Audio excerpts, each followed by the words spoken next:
superhero movie.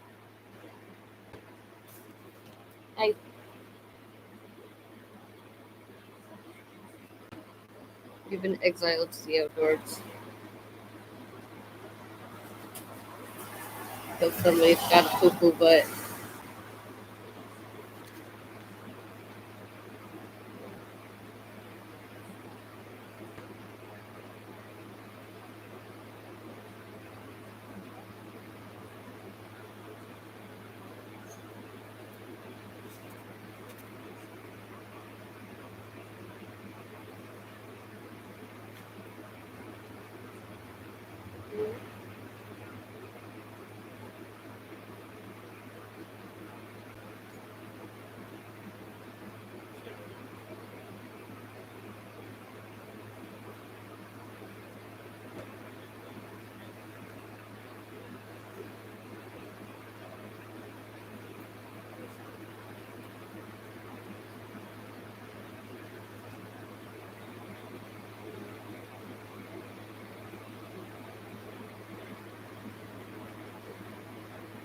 I don't know.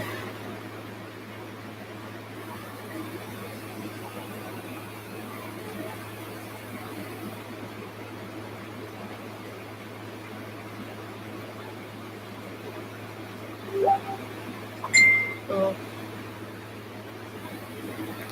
Look at that be.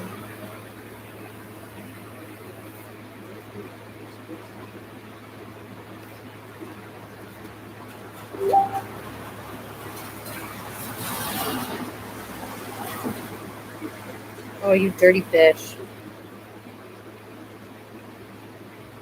Better not eat my fucking cookies.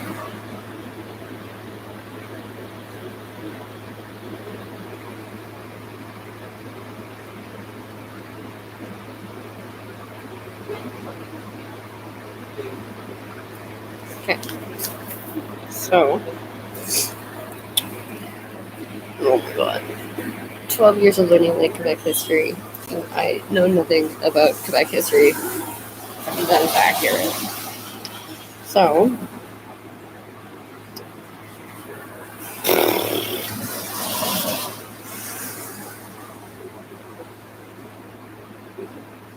After asking the opinion, or, well, I guess getting some information from a few different native people that live at that, or spent summers at that reserve. And then reading the Ganawai website version of the Doncaster Township. This is the Cognawaga, which is spelled very, very inaccurately, I guess.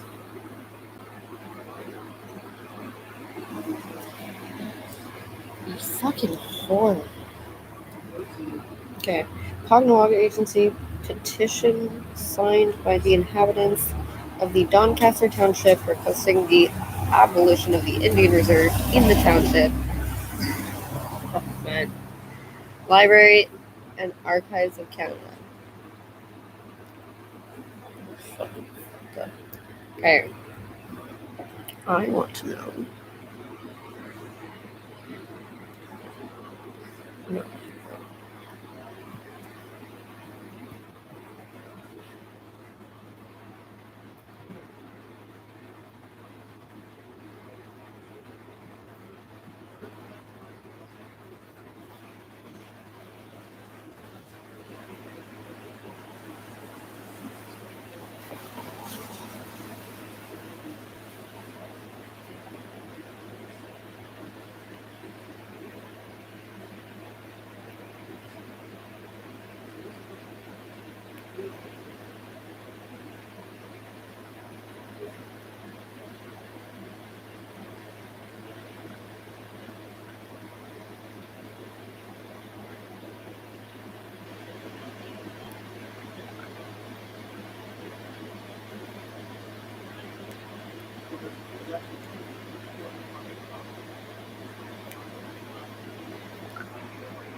Someone surveyed land.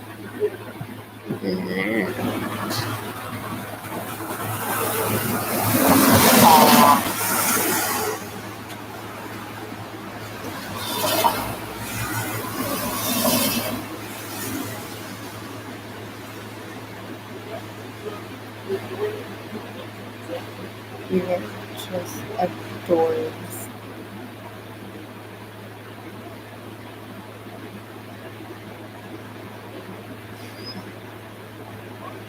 Kid walks like a ballerina. Okay.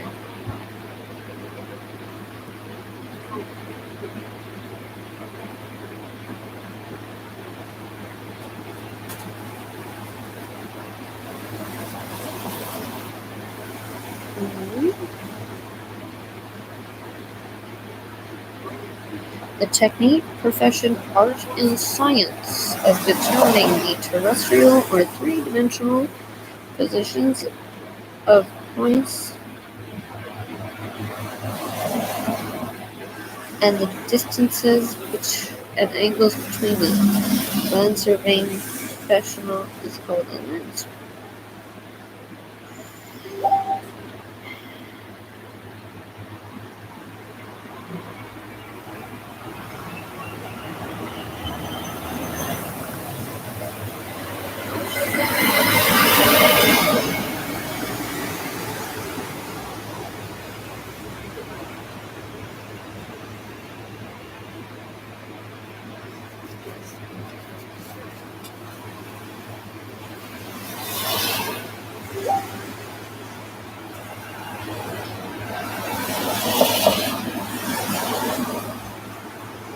Mm,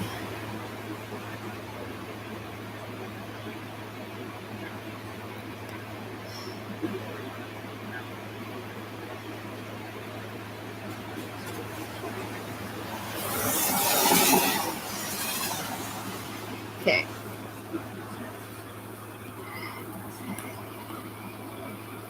So that was from Wikipedia, which is usually right, I find, but sometimes it's very, very wrong. What is land? I even donate to Wikipedia. What is land surveying? Land surveying is the art and science of establishing corners, lines, boundaries, and monuments of real property in bracket the land based upon recorded data.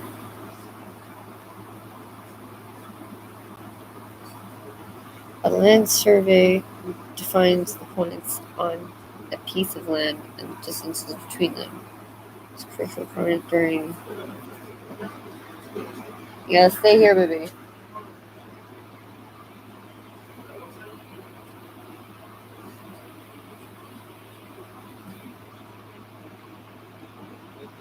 So listen.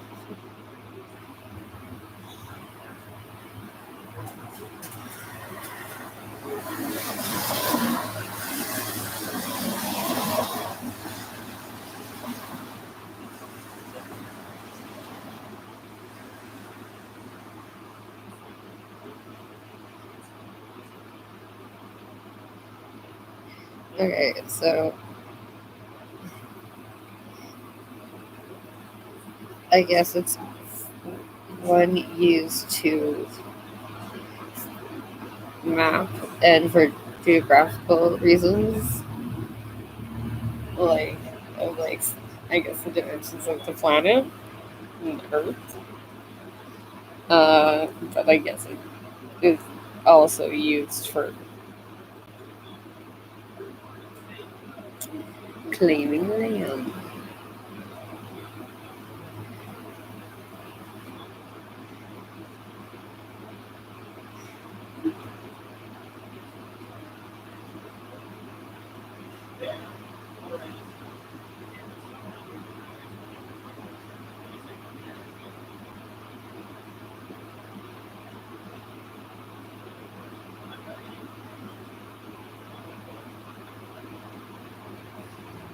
Hmm.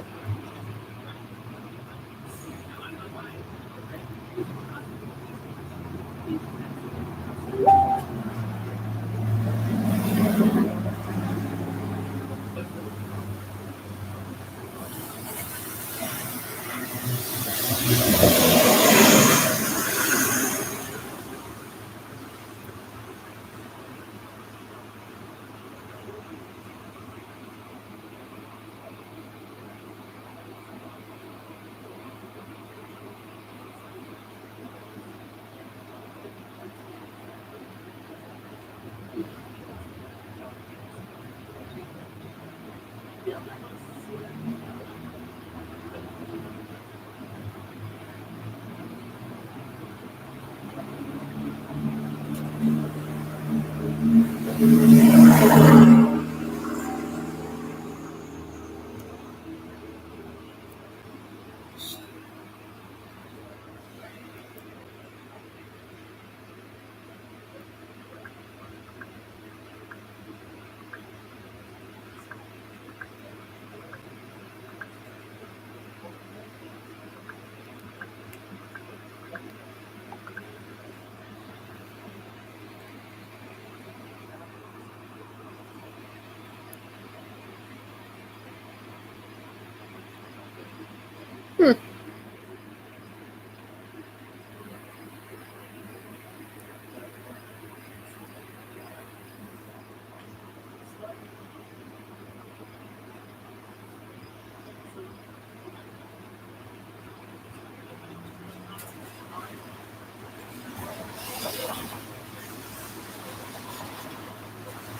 Yeah.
Apparently, my significant other's solution of rotary disc headbutting.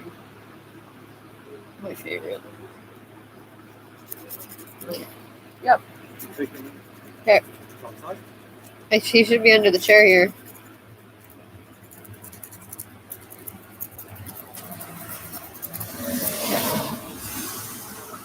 Let's do this.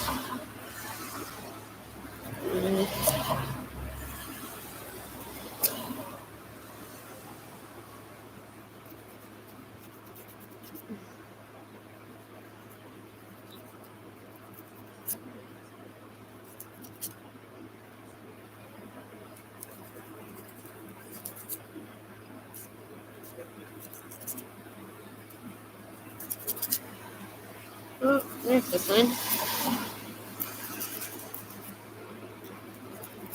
Ish.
Ah, fuck off.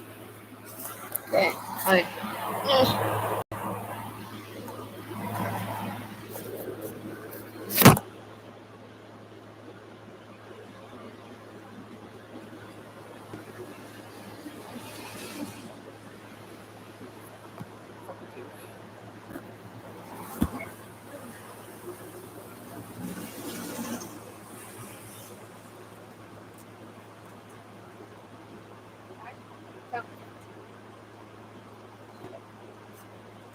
Here we go.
Not much. How you doing? Not bad. No, no, no, none of that. I know. I know, you're so scary.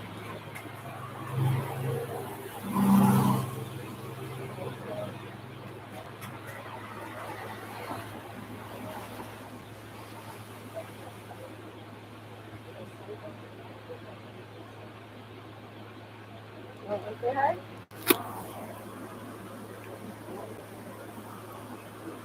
Uh, oh,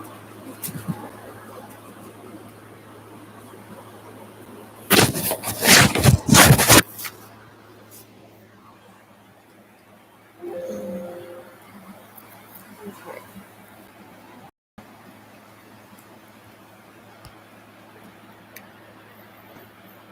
Where were we?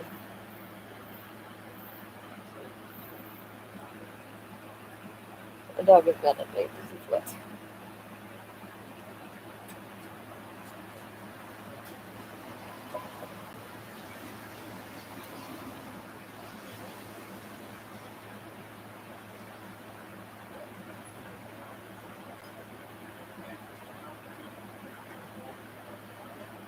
Have a good one.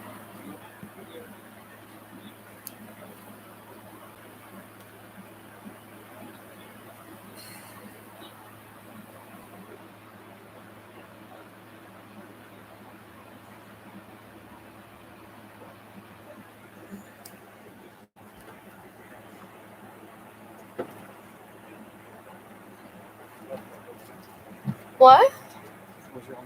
Yeah, he's walking. Why? Yeah, because I'm like 6 away for a week.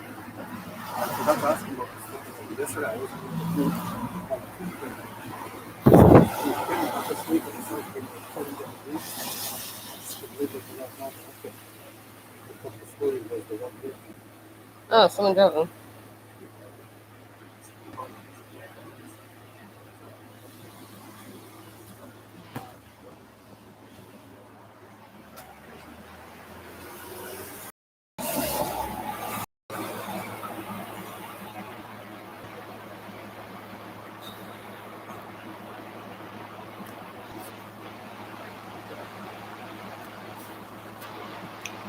Yeah, this is a good level to keep though.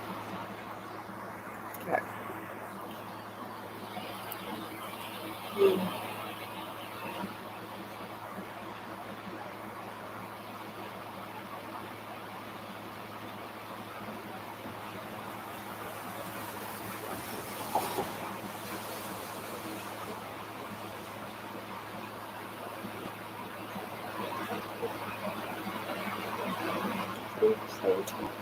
Pre-contact dealership. Dearborn County, Indiana. Agriculture resources schools.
Oh wow. 5 people on the scene. They were all working full time and students. And this is what they would do on their weekends. And they lost several weekends because the site was entirely underwater.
Hmm.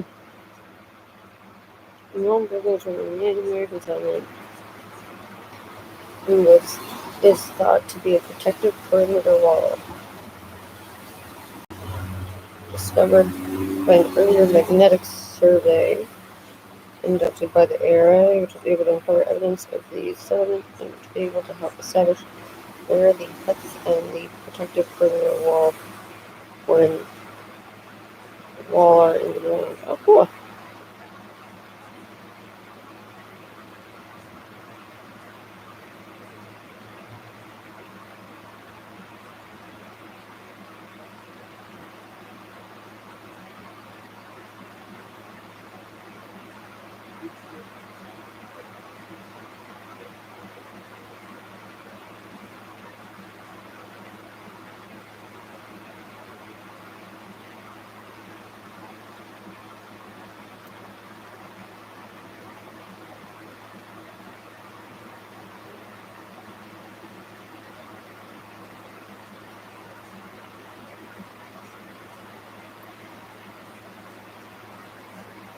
Mm,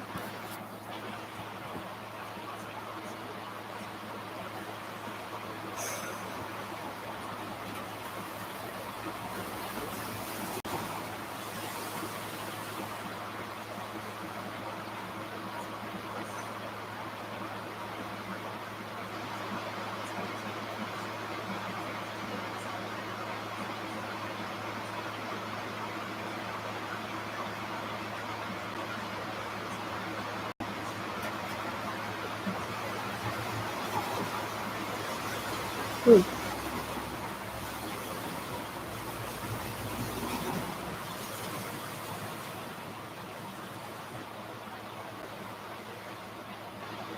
hmm,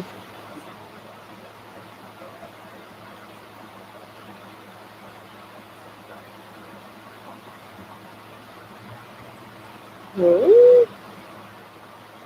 An active airline and fourth group of better. Great line.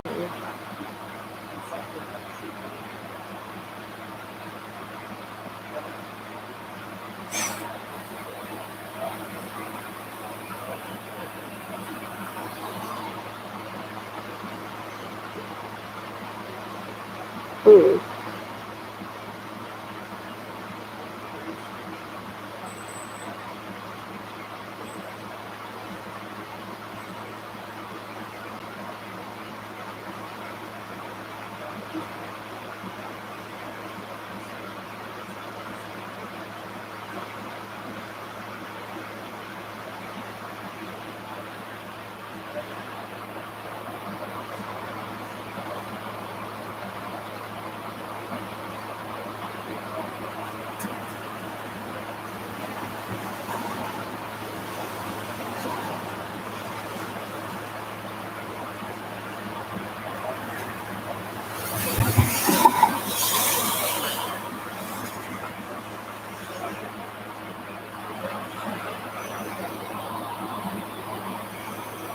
So,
what?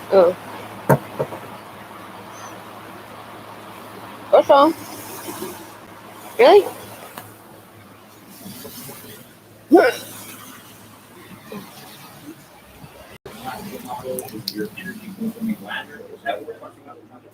Yeah, so actually tunneling, if you have an energy ladder, tunneling is correct. So if you have energy differences, then in fact, this kind of wave-like nature quantum mechanics doesn't like it. The way the tunneling works is you have this point A, this point B, and this big barrier, you're not supposed to be able to get. It's not like the particle suddenly like pops from there. The wave of the particle starts over here, and then a bit of the wave leads in over here. Halfway between, the particle is in both places at once. Okay.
So,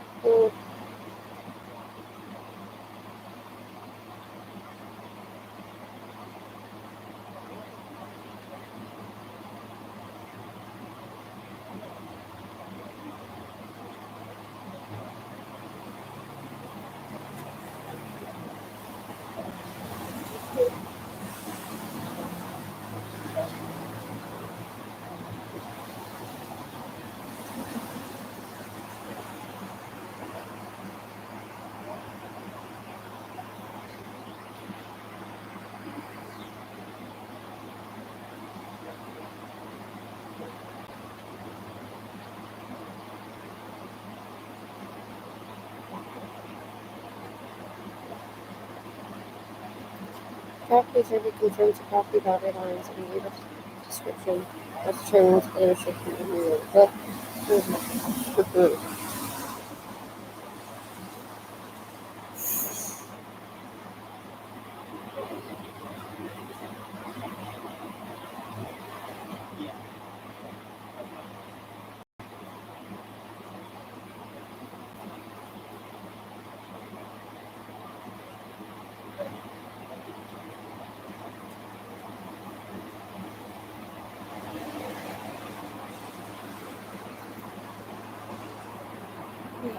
so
this is actually fucking terrible. Okay, so not only were they supposed to be awarded something like 280,000 acres of land and only given something like 16 or 14 hectares. I don't know what that fucking translates to, but it's not. Anyway,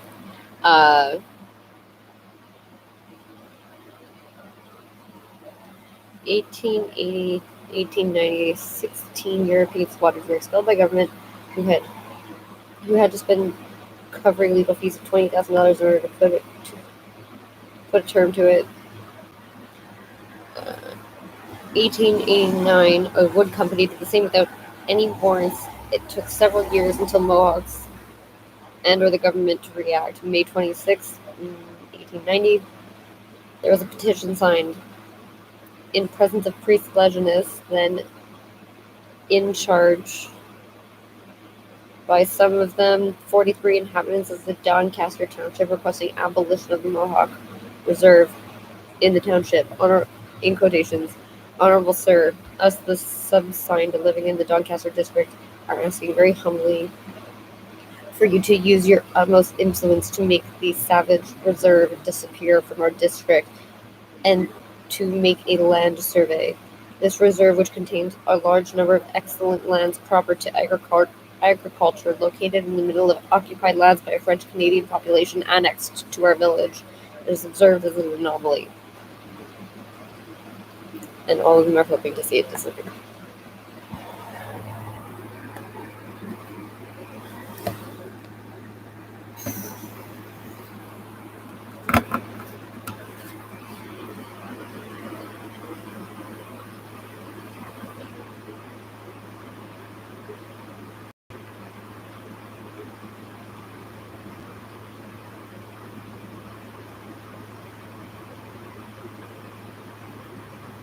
Anyways, it can't be of any utility to the savages who will never come to install themselves since the games are lacking.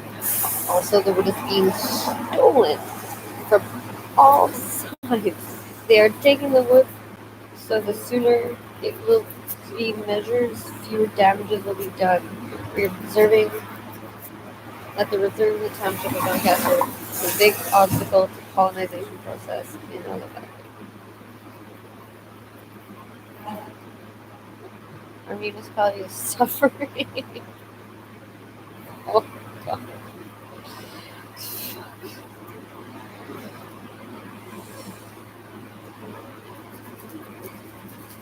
Honestly, it's fucking hard.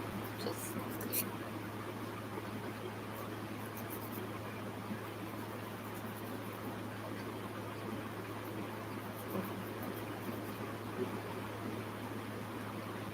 from the exclusive resort contains about a third of the district.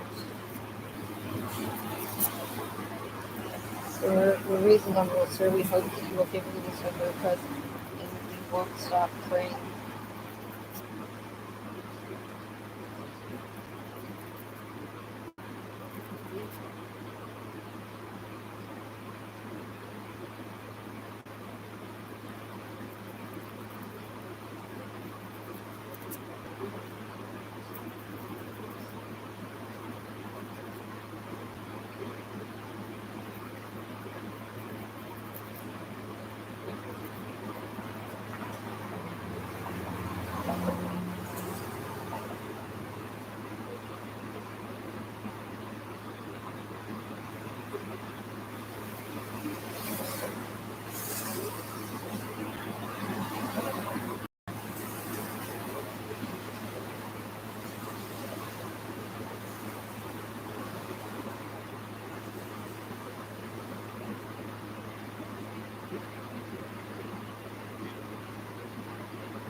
The drought, the drought occurred in 1903. Several important fires. Little bird. Hi. What have I food for you? I'm gonna give you spicy chips.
Let's get started.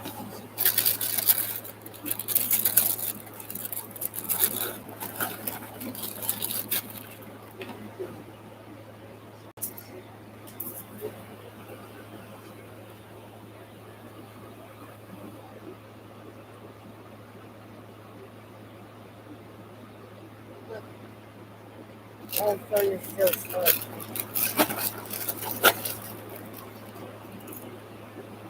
Yeah. Yeah. October 19th.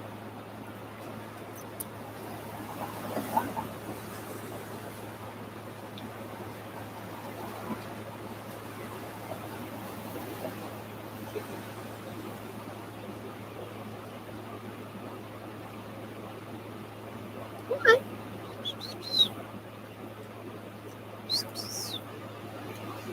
What a bit.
Focus food.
That fucking even happen.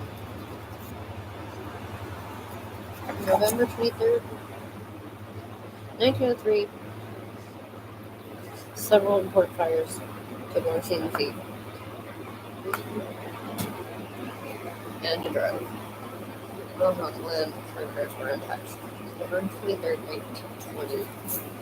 Registration number, whatever. Courtesy council judgment ordering the land reserved for the Indians under the terms of 1415 Victoria Chapter 106 is no longer used for that purpose and became legal property of the province of Quebec.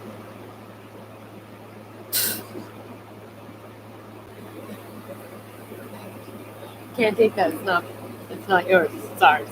Yeah, but you're not using it.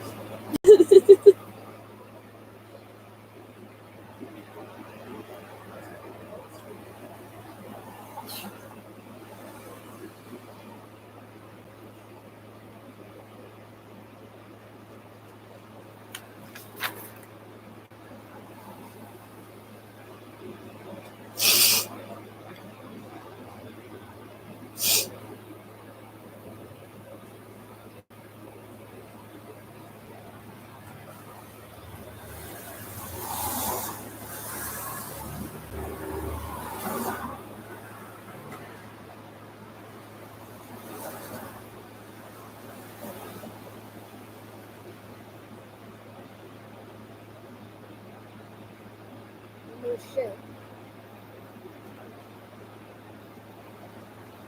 Okay.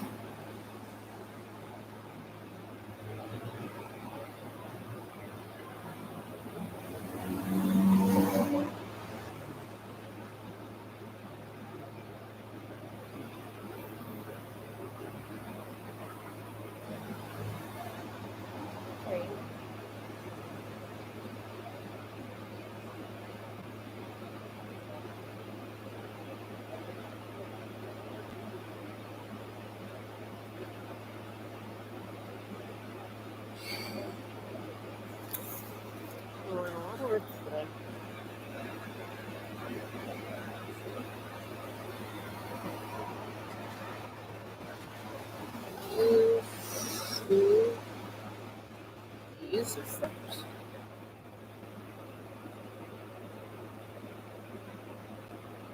Limited real right found in civil law and mixed jurisdictions that unites the two property interests of usus and practice.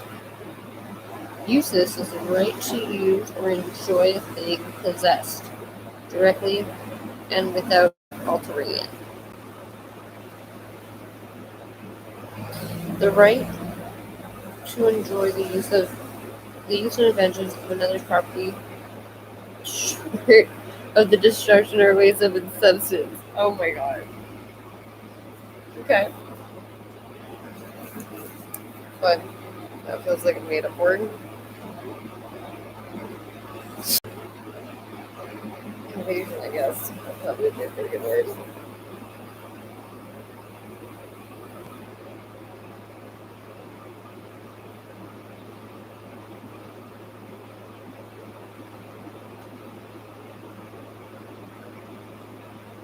What's that? Here.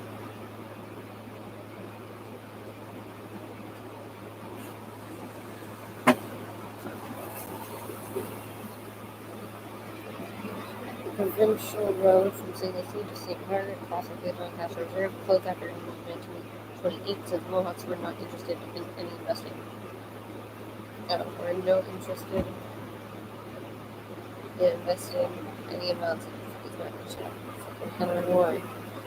Around 1960, the reserve was divided into two parts. Council decided to keep the largest land for conservation of the land, and so it would the establishment of development practices. Through European descent, inhabitants started improvising new land measurements, which created several legal problems. The land had to be surveyed continuously until the 1960s and 70s. And then we decided we'll just take it. I'm showing these. So especially half of Doncaster Indian Reserve as surveyed into farm lots.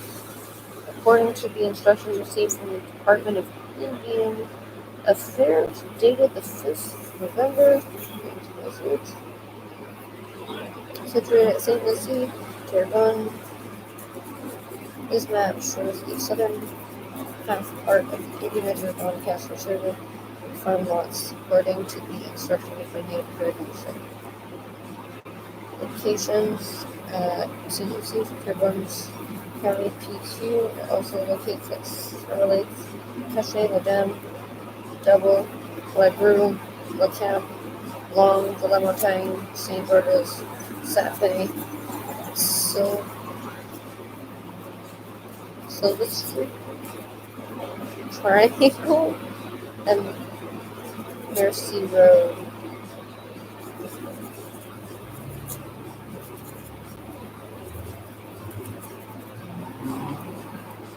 Interesting.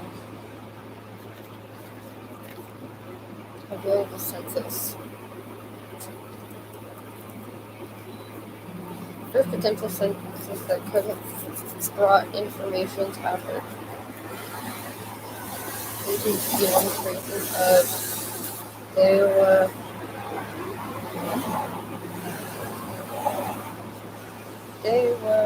done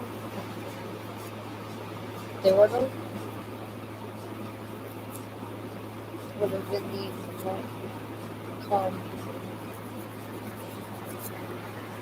1861 census, but it is lacking. Though it is lacking information since most pages are empty, not only for Doncaster but for the surrounding areas as well. That makes me very angry.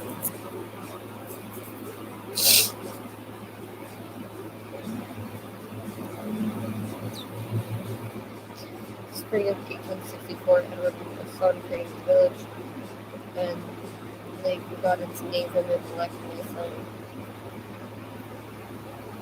He initiated the foundation through his colonization plan, through clear cutting and building habitations. So if his first was worked on the Carte, Sugi, Doriel, priests, Felix, lepers, blacksmiths, George's Goodnet, hotel keeper, as well as several handymen dealing with him, St. John Baptist Reynolds, Daddy Moreau, Leon Lalonde, Auguste Laporte, Jean Baptiste Gauthier, George Lafayette, Theo File, Denarius, Georges Cardinal, Andre Brisebois, Usaby? What is that? Charles Levinus, the 1835 to 1919 established more officially St. Margaret's in Latin so in 1865 became married in 1883 on January 7th. At the end of 1866, the French municipality of St. Margaret de Lac Maison was all organized. It is during that period that Charles Levinus, a school teacher, became census respondent for 1871 to 1881.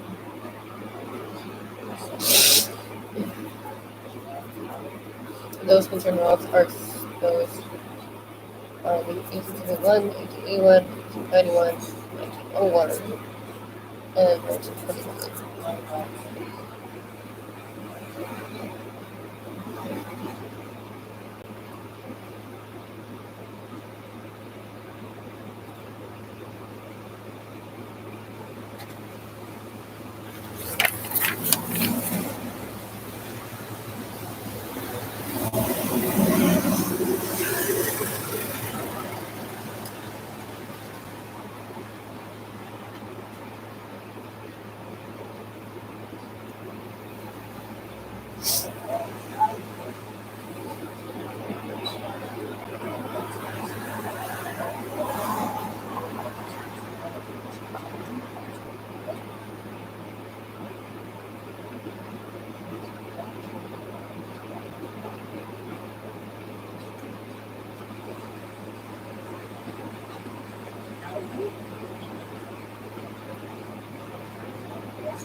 That is super cool. Oh no.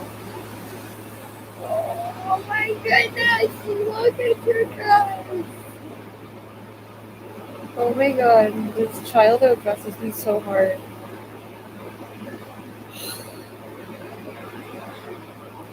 I want an adorable little plaid dress.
What is that?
Right, sorry.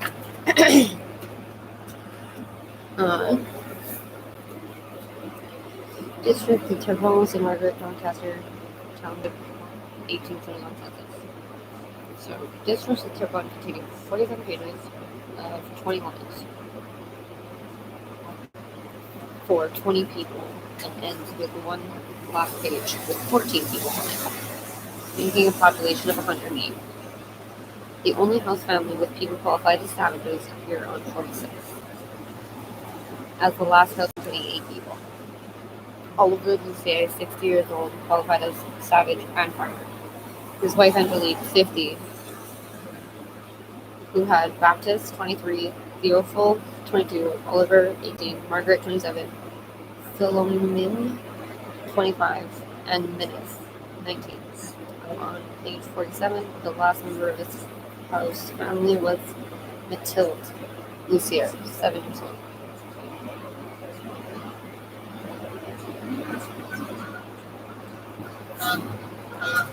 Come back.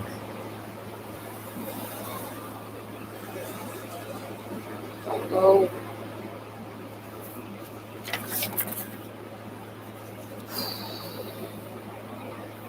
In 1881, anyone census managed by Charles Nationalist and did on April 1881, which 830 European people were reported. The document is damaged but still accessible.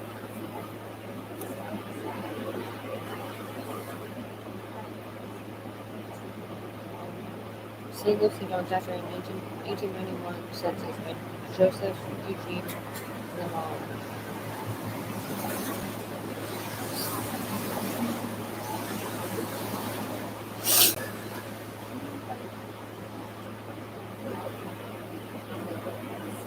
Few houses are inhabited by the members of the Miller family.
So this motherfucker.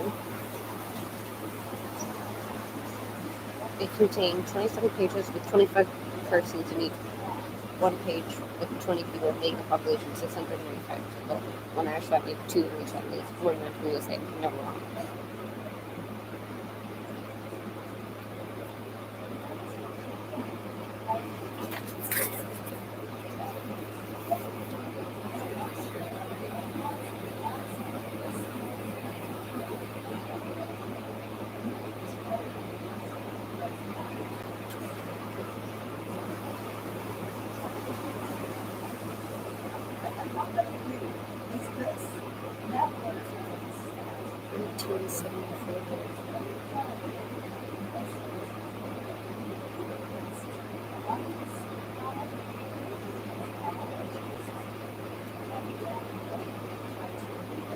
It's so fucking crazy.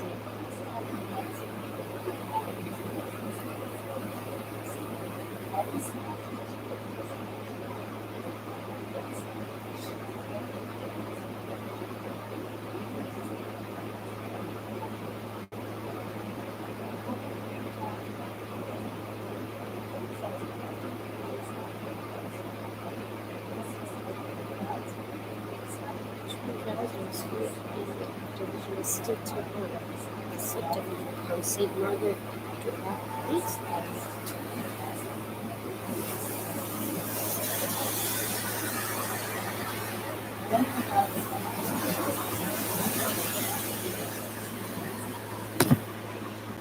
I'm gonna take a second to process it.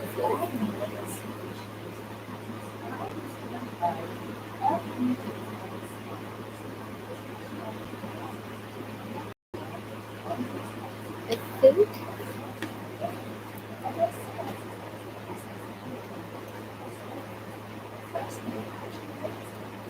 Not getting them to dance with this dendrite. All the axons in that little tiny volume of neuropil.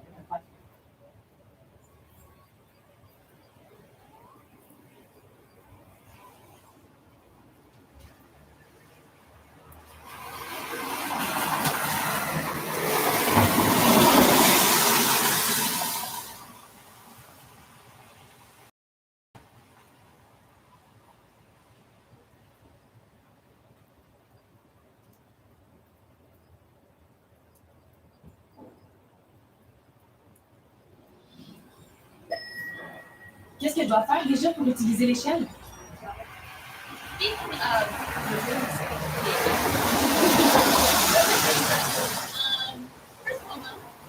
are recall that for his brother and he just was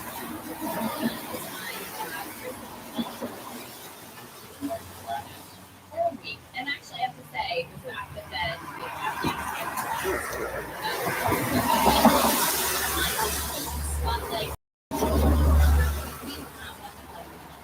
here. So he did respond to all of the events that have been holding these allegations directly on CNN this week. Let's take a listen to what Chris Cuomo had to say. I've told you it's never easy being in this business and coming from a political family, especially now. This situation is unlike anything I could have imagined. And yet I know what matters at work and at home. Everyone knows it's a good thing. I know that you appreciate it.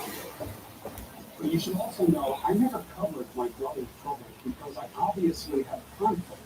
And there are rules about that. I said last year that his appearances on this show would be short-lived. And they were. The last was over a year ago, long before any kind of scandal. I also said back then that a day would come when he would have to be held to account, and I can't do that. I said, I can't be objective when it comes to my family. So I never reported on this. And when it happened, I tried to be there for my brother. I'm not an advisor. I'm a brother. I wasn't in control of anything. I was there to listen and offer my take. And my advice to my brother was simple and consistent. Own what you did. Tell people what you'll do to be better. Be contrite. And finally, accept that it doesn't matter what you intended. What matters is how your actions and words were perceived. And yes, that is something I think it was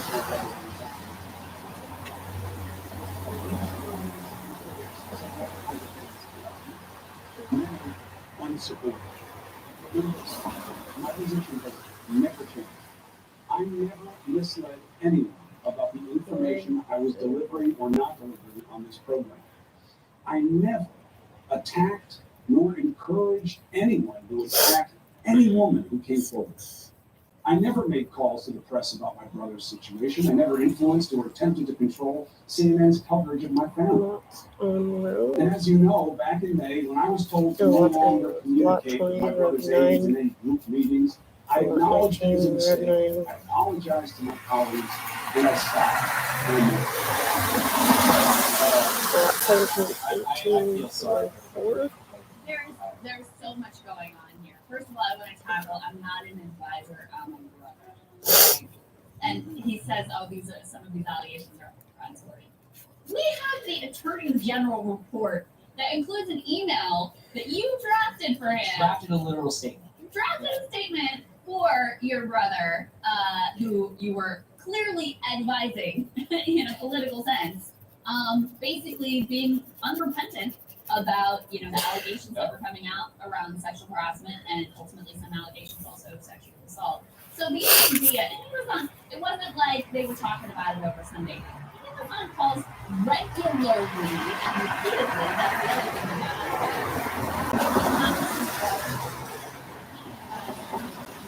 lawyer, all being part of the regular reputation of advisors as he was moving through this crisis. So don't let him spin this nonsense on you. The other thing that is always just so incredibly disingenuous is he was happy to have his brother on his show when the times were good. And then the minute the news turned negative, then suddenly, oh, I can't talk about my brother. Well, you could talk about him when the news was good. There was nothing wrong with doing that at the time in your view. So you have to be completely consistent. When you have a conflict of interest, it's not hard to figure out what to do. You're hands off. You're either completely hands on and fully disclosed or completely hands off. He's going to play it and not going to play this idea that I never took off in the press. I never attempted to influence CNN's coverage. You are CNN's coverage. Exactly. The highest rated. The highest rated. It's a low bar. Highest rated CNN primetime host. You don't think what happens on your hour affects CNN coverage? What a ridiculous thing to say. I think the second point you made was the most important, which is that, look, if they had a consistent standard, that Chris Cuomo would never interview his brother, ever, fine, so be it. Yeah, I actually be like, that's quite appropriate. Like, if I had a family member, and I'd be like, look, no matter whether it's good or bad, I ain't ever going to cover it. I think that is an entirely fair thing to say. But whenever you have the good times, and you're propping them up, and you're making jokes about mom, why don't we call mom, and your schnoz, and holding up the thing, and we were top of this thing with awesome, joking around, and then all of a sudden you come out and say, obviously what's going on, you cover it, other people are going to cover it. That is the most ludicrous suggestion that there is. And this is a joke of a news organization. And really what it is it's shameful and cowardly. He should stand up and say, I screwed up. I put this network in a bad position when I did that, and now I apologize. Jake Tapper, his own colleague, even called him out, saying that he had put us all in a bad position. I can't imagine how anyone would think that was appropriate. Right, and then Brian Stelter, though, the little janitor that he is, goes and he's like, wow, it's just so crazy, right? He's like, who would know what to do? It's actually pretty simple. Like, there's been entanglements before. You just never don't had a do it. conflict of interest before. That's never happened. And the funny thing is, Crystal, this goes back years. It's not just CNN. You know, before CNN, he has had his water office for years. He has used his position in power in order to prop up the political career of his brother. He is a grade A liar, and really, what they are banking on is Afghanistan. Sadly, for everybody to just completely forget about it. So I don't think you should. I don't think you should forget. Oh, it'll work. And also just think about the highly inconsistent standard that CNN has applied. They fired Mark Lamont Hill. Oh, right. He made about 60%. They fired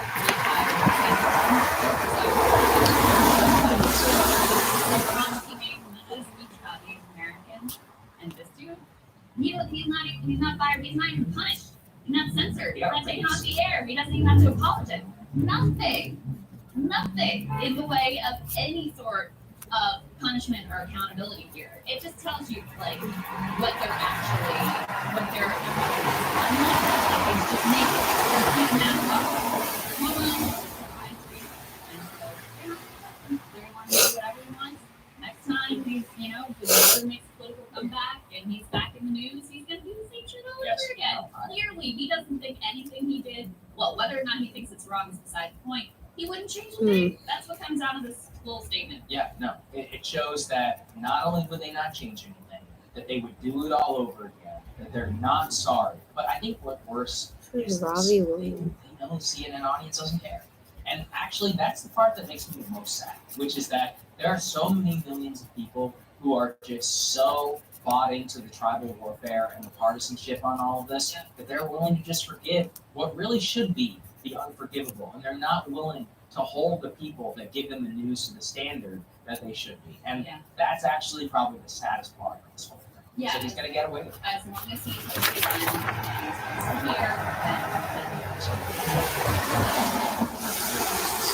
Hey guys. Thanks so much for watching. That's right. Just as a reminder, you can become a premium subscriber today. Watch the full show completely uncut. Our reactions to each other's monologues. You get to listen to it. You get to ask us questions. All that good stuff. Link is right there in the description or at breakingpoints.com. Best of all, great way to say screw you to mainstream media.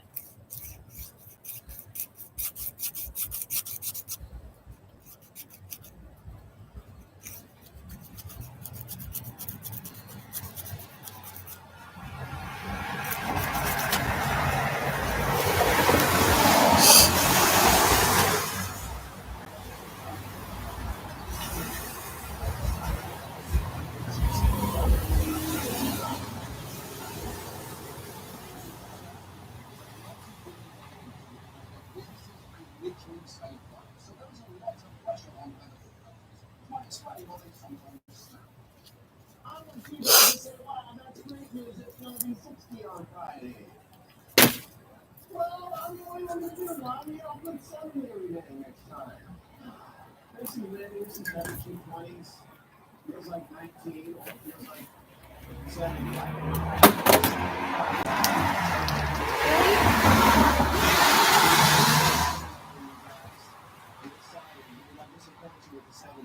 Get up.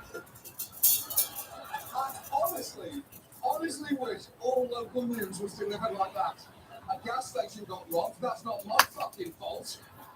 There should be no delays in getting you home to your satellites, your dumpy, ugly kids. And in sports, any athlete on any team could fuck your spouse if they wanted to. That's the news. Suck on this one, sit on that one. And look, maybe you don't get me where the local news. Maybe you just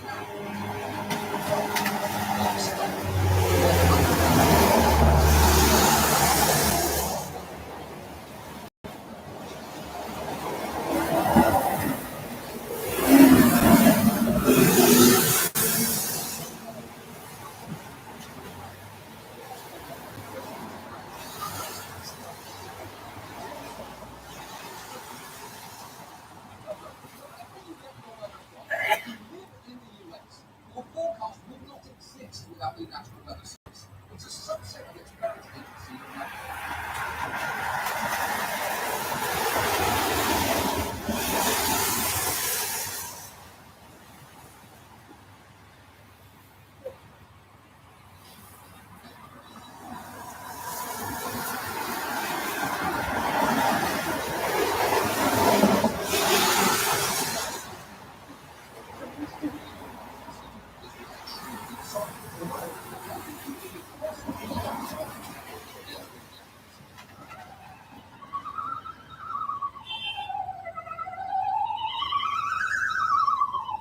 Okay, that is just an objectively better siren. It sounds like Mickey Mouse getting fucked on a washing machine in a good way. And I do not think that is hard to picture, so let me help. Oh, boy. I mean, that's fantastic. I find quite a lot of people do not understand of American rats getting railed on the spin cycle because I immediately laugh.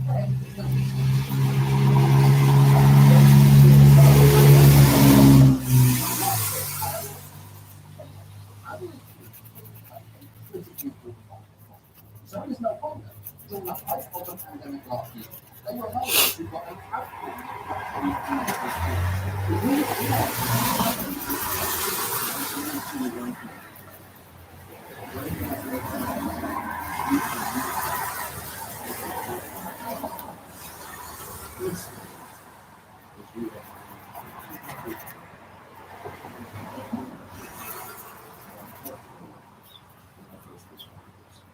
We will honor those who saved us. But I don't know if a parade is quite the game they have, the Blasio seems to think, because parades, and this is true, suck.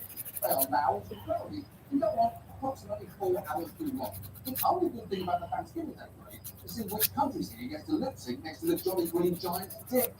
For second, there was a small irony in all these vocal appreciation that took place last year. As this EMT that we featured pointed out. Right now, I'm doing all of this with you never have insurance. The job doesn't work.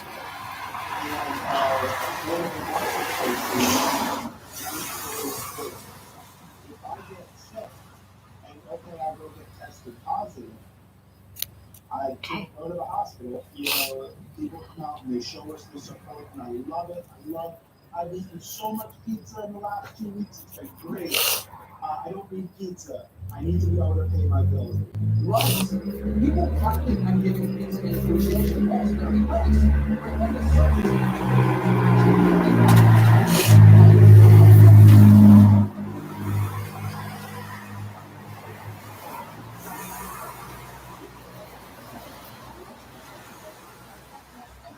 was situation in mind. I remember. Around the country are shockingly underpaid. Kind of amazing, especially when you consider how prohibitively expensive it can be.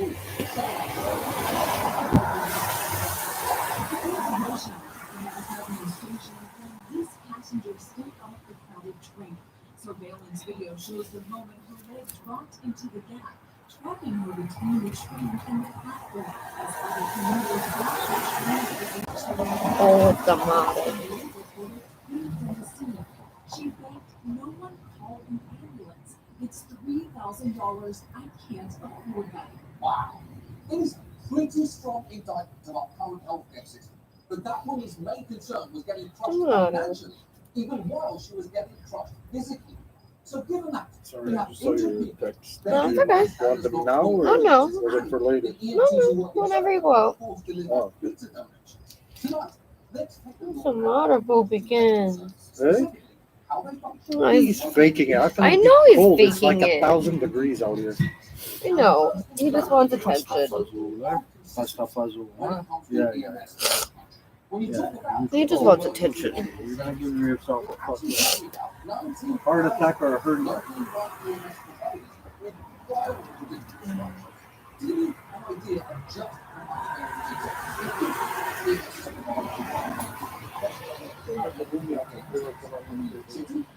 Okay.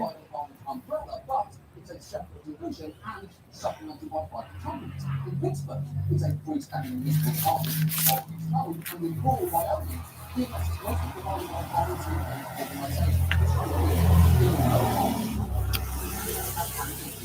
Baby, baby.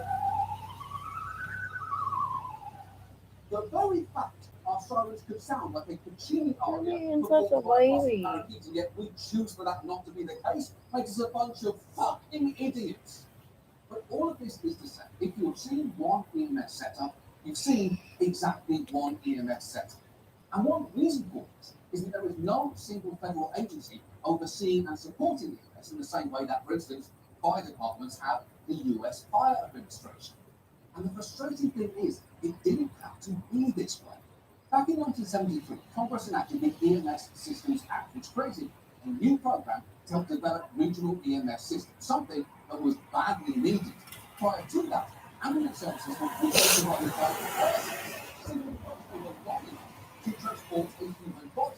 Now, unfortunately, under the Reagan administration, budget cuts eliminated direct federal funding and oversight, shifting responsibility onto the states, many of which opted to direct their money away from EMS and into other public health services instead. Which brings us to an absolutely incredible fact. Unlike other first responders, such as police and fire departments, right now, in all 99 of these states, EMS is not considered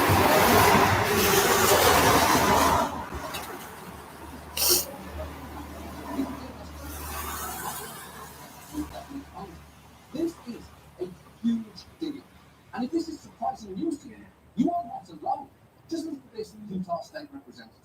I became aware of the fact that this issue existed when I asked the question to Chief Brad Hennig. Chief, what can I do for you? And he said, he started explaining to me this issue. I was like, really? Because I thought this was an essential service too. I didn't know any better. Yeah, of course it was a surprise. How did it happen that EMS has not been discussed?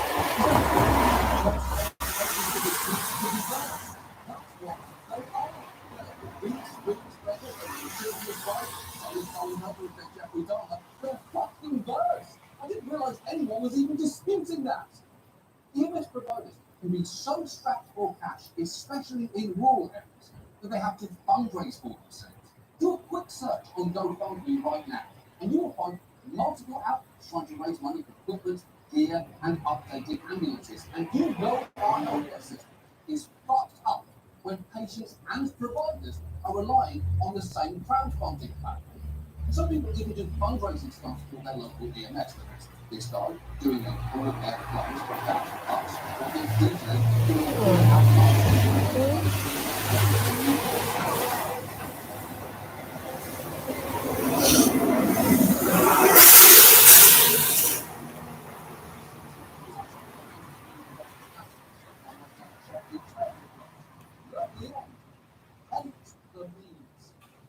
and these massive funding deficiencies start to explain why it is that EMS workers, like that guy you saw earlier, are so terribly paid. The median annual wage is just over $36,000, well below what police officers and firefighters have, and for a dangerous and stressful job. EMTs and paramedics have an injury rate about 3 times the national average, and they're roughly 10 times more likely to have suicidal thoughts or behaviours. So it is no wonder that ambulance services can have real trouble finding and retaining workers and volunteers, especially in rural areas.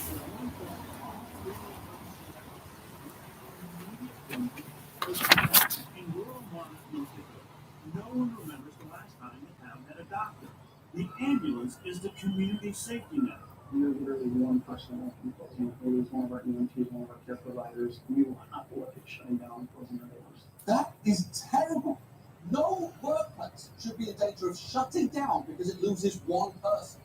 Let's hope that workplace is the Sex and the City report. What are you thinking? It's never going to work without being control. It's not that any of you are bad, it's that you only work together. I can't appreciate my purity shutters if you don't have my purity Samantha. I don't live on Miranda Hobbs. But she's not saying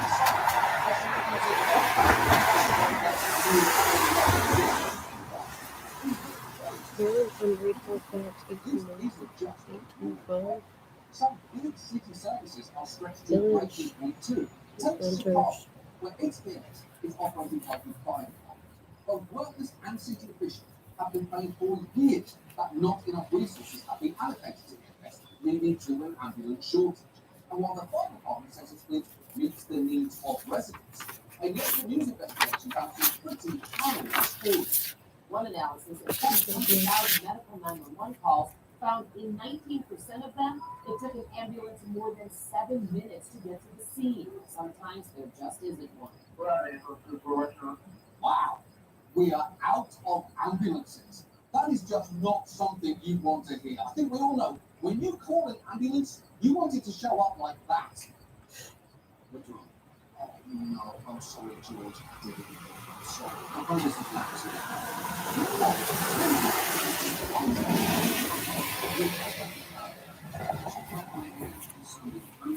If I use it, no, I do not, because I respect her. Yeah, hey, George, do it. Do it now. Please. It's going to be good, George. It's not. Well, I thought that way. December 18, 1904, Louis Canadian. Oh, that's all. Born in St. Lucie from Michael Canadian. King of Florida, Chris Canadian. Dorothy Delahouse.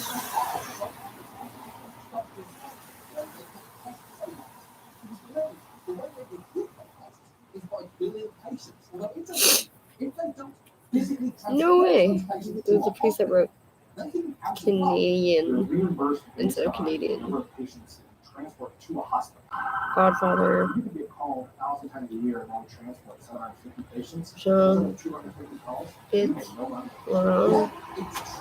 Godmother Anna Delvez, also from there.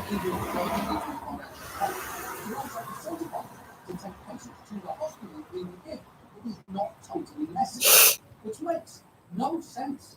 It's a practice known throughout the EMS industry as you call, we call, which I admit is a fun phrase, although to be honest, nowhere near as fun as the fire department's motto, you heard, we squirt.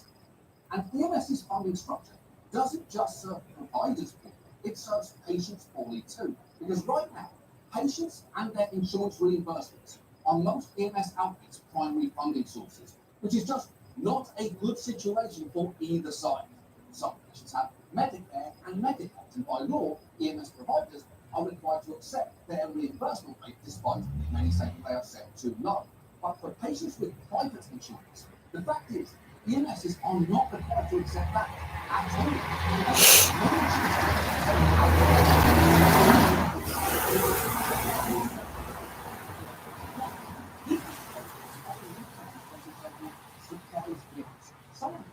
Can be absolutely ridiculous.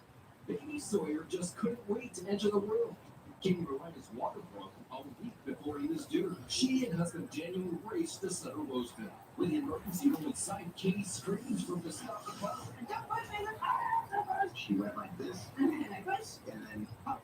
and he here. Roseville PD called the paramedics, who cut the umbilical cord and drove Katie and Sawyer a matter of a few yards to the hospital door. The entire time with the paramedics, 10 minutes. It is such a blur.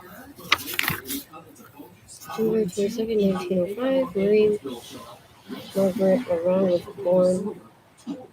The last Eve from so it's a baptismal Well, hold and on. the list of the Doncasters are our father, Pitt Canadian, and the family Margaret You did some left driving force. and then sat back while your wife, in your words, popped out a human. So I'm not sure you really did the hard part so much as you were just sort of there. Come on, Tam, be an ally. Read a tweet. And there can be absolutely crazy examples of surprise billing, even when EMS is run by the city. In Houston, literally all city-run ambulance services are out of network for all insurers. And a study of one large national insurance plan found that 71% of ambulance workers have the potential to generate a surprise bill.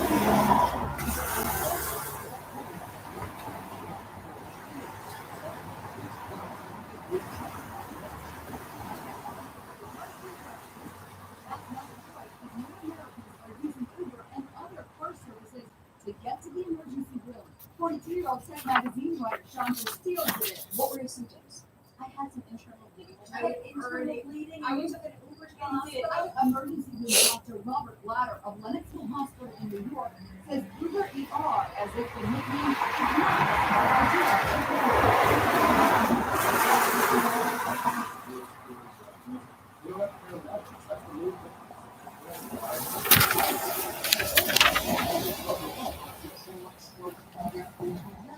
Because they're Uber drivers.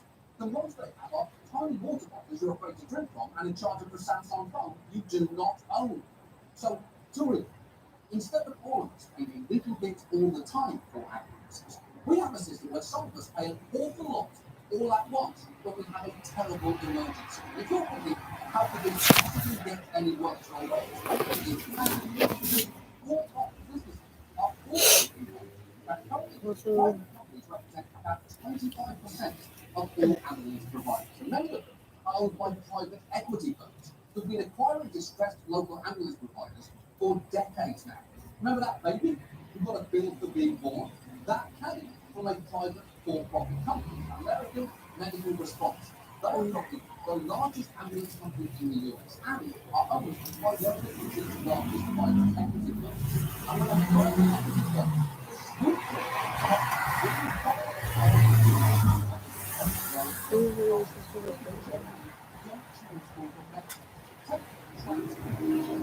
$37 was not privileged.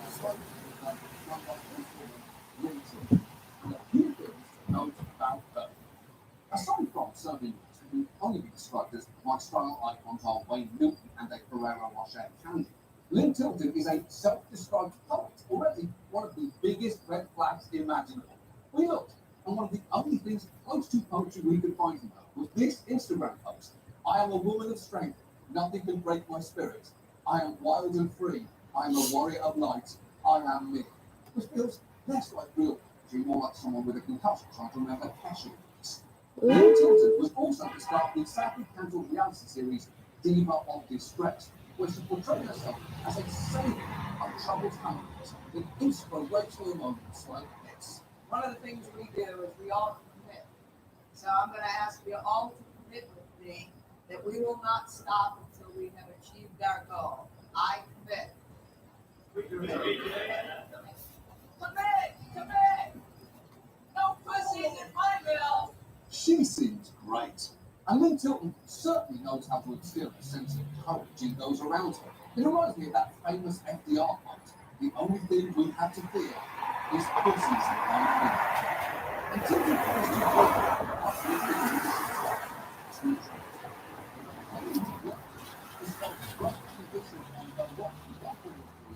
They were sent out in a vehicle where the brakes didn't work properly. And during the 2014 apartment scare, had trouble getting enough sanitary wipes to disinfect their ambulances. Former staff even said they were pressured by transcare supervisors to go ER shopping, meaning they would steal medical supplies from the ERs to restock their ambulances. And when transcare inevitably ended up filing for bankruptcy in 2016, its employees found out that they lost their jobs. Workers report they had 30 days left on the job. They showed up today to find this. Transcare was shut. I was in shock. We were all in shock. It was horrible. It was absolutely horrible. A work emergency for dozens of paramedics. You know, I have to find another job.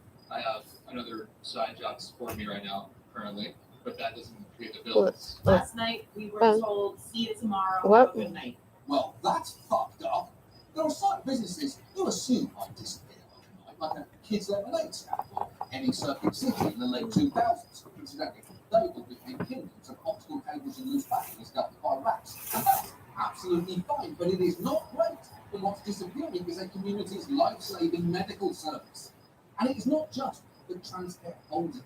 It's that in a bankruptcy court ruling last year, a judge recommended binding Lynn Tilton liable for nearly $42 million for stripping value out of their money. Which I guess isn't totally shocking for a woman whose employees were encouraged to strip value out of fucking emergency rooms. Now, I have to say, Tilton denies having done anything wrong and has challenged that recommendation in federal court. And the thing is,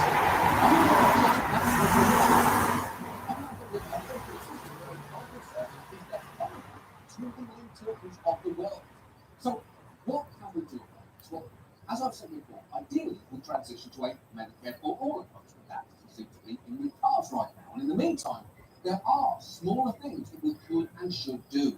For patients, we need to put an end to surprise billing. The good news is, Congress passed a bill last year called the No Surprises Act, making it illegal to send patients steep medical bills when an out-of-network provider is unexpectedly involved in their care. The bad news is, while that applies to air ambulances, the bill, for some reason, explicitly carved out ground ambulances. In other words, most fucking ambulances. As for EMS providers, we should establish a lead federal agency dedicated to them. And they should absolutely be labelled an essential service, especially because that's what everyone thinks they are. But for that label to mean something, it has to come with funding at local, state, and federal levels. And there is no better time to make these changes than right now, when we still remember the absolute hell of what these workers went through last year. Remember that parade that Bill de Blasio promised? It actually took place last month. You know who notably did not attend? EMTs, many of whom boycotted because of stagnant wages and the fact that they worked during the pandemic without hazard pay. Look,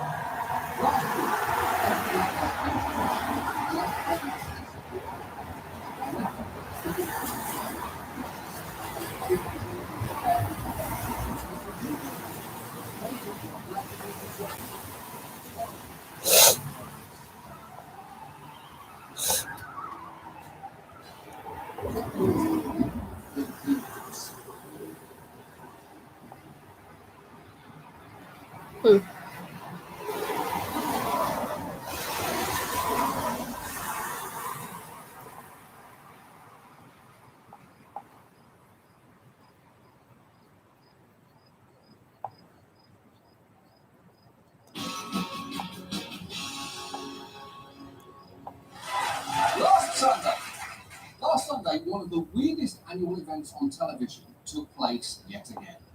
Get ready for the lip gloss, the spray tans, the blood, sweat, and sequins. Ladies and gentlemen, your 2015 Miss America semi-finalist. Beautiful. Beautiful! And just a reminder to those of you at home, it is the year 2014 and I am a fully clothed man standing in front of a line of women in swimsuits awaiting judgment. Beautiful. Beautiful. Yes. Last Sunday was the Miss America pageant. And through it all, the swimsuits, the dance numbers, the inexplicable ventriloquism, it was very difficult not to think, how the is this still happening? Beauty pageants haven't really made sense since an era when people talked like this.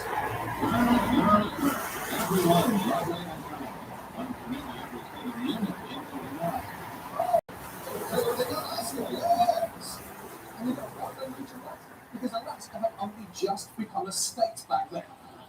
In fact, in the early days, it made sense to have a contest with criteria like this. The very first years, there was a literal breakdown. 5 points for the construction of the head, 5 points for the limbs, 3 points for the torso, 2 points for the leg. 3 points for the torso. I think even back then that was code. Hey, I met this great dame, see? She's got a great torso, see? 34D torso, you should meet her. How's the construction of her head? It's ridiculous. It's ridiculous.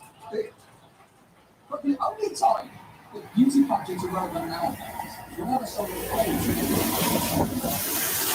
I believe that education, like such as in South Africa and Iraq, everywhere like such as, and I believe that they should, our education over here in the U.S. should help the U.S. or should help South Africa. It should help the Iraq and Asian countries. Now, to be fair, the question she was asked was, can you do an impression of a dictionary in a washing machine? She nailed that. She nailed that. It was easy to make one which is really great. Sometimes give stupid answers, or that they almost always ask ridiculously complex questions. Government tracking of phone records has been in the news lately. Is this an invasion of privacy or necessary to keep our country safe? Why or why not? Should people who leak classified documents in the name of public information be charged with treason? In recent weeks, the U.S. has released 5 detainees from Guantanamo in exchange for 1 U.S. soldier held captive in Afghanistan. The U.S. policy is to leave no soldier behind. You think it's fair to sacrifice or swap lives to control this policy? What? I totally agree with the guy who wrote it. I sincerely doubt the intricacies of hostage exchanges are going to be resolved by a 21-year-old PR major and the star of Sharknado. In fact, last Sunday, this was an actual question. The savagery of the ISIS threat to our security was demonstrated by the gruesome videos of 2 journalists and an aid worker being beheaded. What should our country's response be? That's right. They asked one of the contestants to solve ISIS. And she only had 20 seconds to do it. How did she do? This is an absolute outrage and something definitely needs to be done, but I don't think America needs to be the only one to do it. I really think it's important for the world, for the UN to come together and decide what's the best thing united that we can do to really come together as a bigger and more impactful source to end this very important thing that's happening. Holy shit! That is a much better answer than I could have done in that amount of time. That is a borderline better answer than the president gave last week. In fact, many of last Sunday's contestants were genuinely impressive.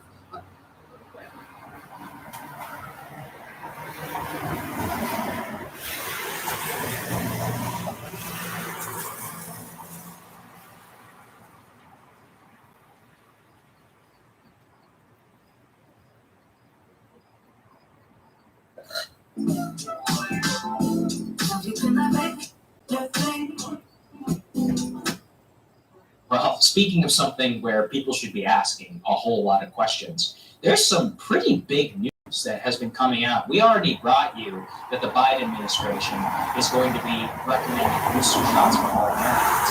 But buried within that is some new data from the CDC which is a pretty bombshell revelation, which I think they're downplaying and don't necessarily want to talk about. So let's put this up there on the screen. So the CDC says that there are 3 studies on Wednesday, according to them, that provided evidence booster shots would be needed in the coming months, predicated on the idea that early data shows a suggesting a rise in breakthrough infections and a smaller increase in hospitalizations amongst the variants amongst the vaccinated as Delta variant spread in July, citing a decline in efficacy of the vaccine. Now, a certain decline in efficacy is disputed. Basically, Moderna and Pfizer were around 95% quote-unquote effective against hospitalization, death, and infection whenever it came to regular COVID, whatever was circulating several months ago.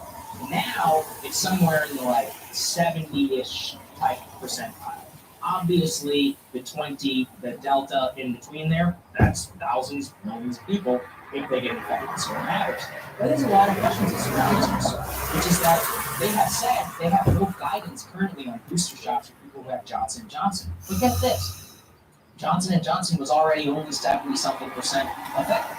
So does that make it 50%? So wouldn't it make sense that they're the ones that need booster shots? The whole thing just seems completely crazy to me. And what they're recommending as of yesterday is booster shots for all Americans after 8 months. Now, okay, maybe, but I've got a lot of questions here because isn't it the elderly and the immunocompromised who probably need those booster shots? Maybe even first. I don't know if they can even get them. The guidance on this still remains clear. They said, oh, well, we still need the FDA. I think that the rollout of this has been a total and complete disaster. They're saying 8 months. They're not being clear with the American people about the actual efficacy of the vaccine. But more importantly, they are not talking about the very basic fact that breakthrough infection is both continues to be, on balance, extraordinarily rare, and B, that if you're vaccinated, you are not going to die from COVID. So that's the part where it's just driving me crazy. That's a really key point. And by the way, it's not just us who are raising the question. There are a lot of experts who are saying maybe booster shots could compromise the entire population. Laughing all the way there to the bank. Why? Well, it is true. What? They are finding I hear you. I thought you were in the on the bed. You were laughing so hard. I thought you were inside. In terms of breakthrough infections. So you're not shaking anymore, Jack? The thing we really care about, Well, severe what you illness are now. and death, hospitalization Hello? and death, there continues to be Salut, Claude. very strong efficacy with the vaccine. So Okay. this piece from the New York Times is taken together. The study Oh, ouais? showed C'est quoi that tu voulais? although the vaccines remain highly effective against Une moitié-moitié? hospitalization and deaths, the bulwark they provide against Ok. infection with the Samedi, virus dans quoi, has l'après-midi? weakened in the past few months. So what does that mean? That means you're more likely to get a breakthrough infection, Ah, but it's comme going to d'habitude, be call-moi là quand t'es en yeah, chemin. like having a cold, having minor flu, or Gavin, it's no symptoms right now. That is the data that we have Okay, right pas de now. problème. Now look, if you go up the Samedi. spectrum, if you're an older Bye. person, if you have a lot of comorbidities, if you are immunocompromised, then it starts to make sense that you might be one of those rare people who gets a breakthrough infection and ends up in a really dire place because of it, just because you don't have that strong immune system to be able to fight that. Then it starts to make more sense. But just a blanket decision that everyone should get the booster shots writ large without really explaining effectively to American people why. Again, I think it's a very sketchy decision, I'll say. And I also think it does fuel those people who have been saying, look, this is all just about the money to start with. Pfizer was reportedly really pushing for this, and it looks like the administration ultimately and it undermines, and it undermines like these I just want you guys to know these vaccines work really well.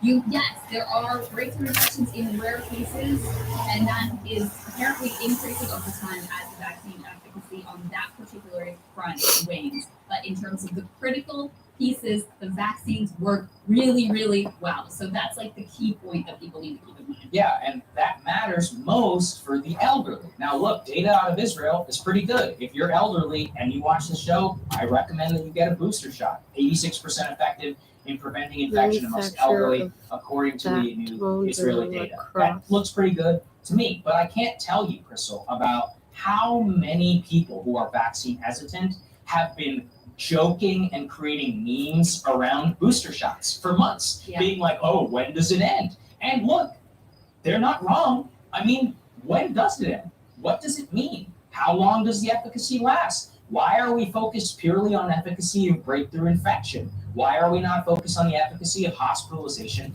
and death, which right now are really good? The reason we have even slightly higher hospitalization right now across the country is what